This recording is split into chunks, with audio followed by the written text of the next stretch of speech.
ताज़ा खबरों के लिए आपके अपने यूट्यूब चैनल DRSN न्यूज़ को सब्सक्राइब कीजिए, साथ में बेल आइकन को प्रेस कीजिए।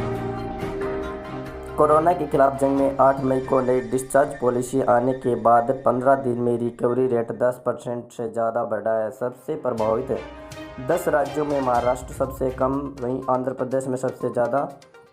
तब खबरें विस्तार से।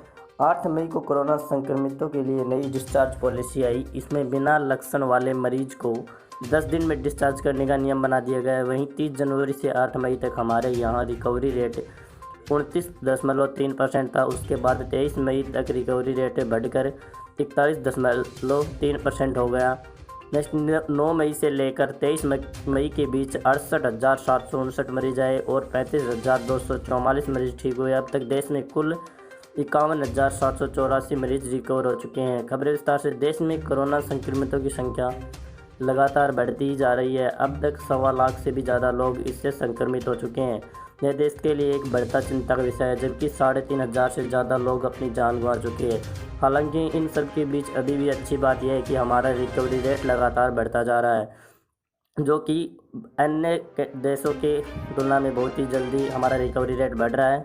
30 अप्रैल तक देश में कोरोना के संक्रमितों का रिकवरी रेट 25% से कम था, जो कि 23 मई तक बढ़कर 41% से ज़्यादा हो गया है। 23 मई तक देश में 69,597 एक्टिव केस थे, जबकि 51,783 लोग कोरोना से ठीक होकर डिस्चार्ज भी हो चुके हैं।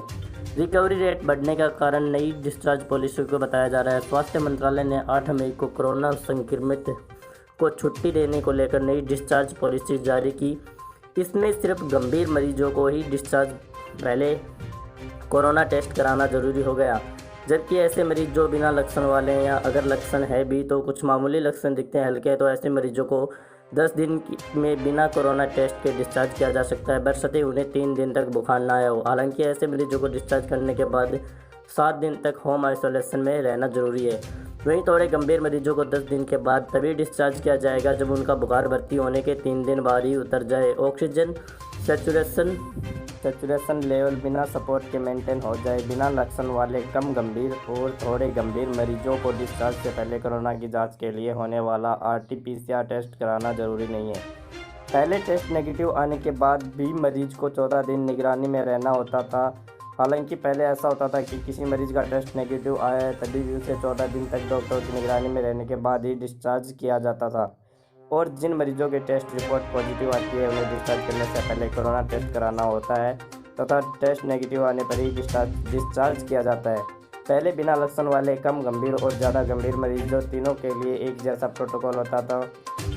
हमारे देश में 69% मरीज बिना लक्षण वाले।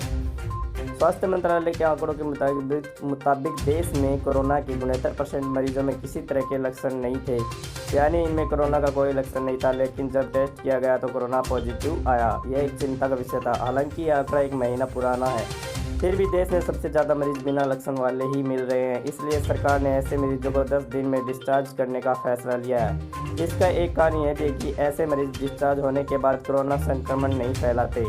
कुछ दिन पहले ही स्वास्थ्य सचिव लव अग्रवाल ने प्रेस कॉन्फ्रेंस में बताया कि बिना लक्षण वाले मरीज को अगर 10 दिन तक बुखार नहीं आया है तो वो कोरोना संक्रमण नहीं फैला सकता। टॉप 10 सबसे प्रभावित राज्यों में रिकवरी रेट 28% से बढ़कर 65% तक है।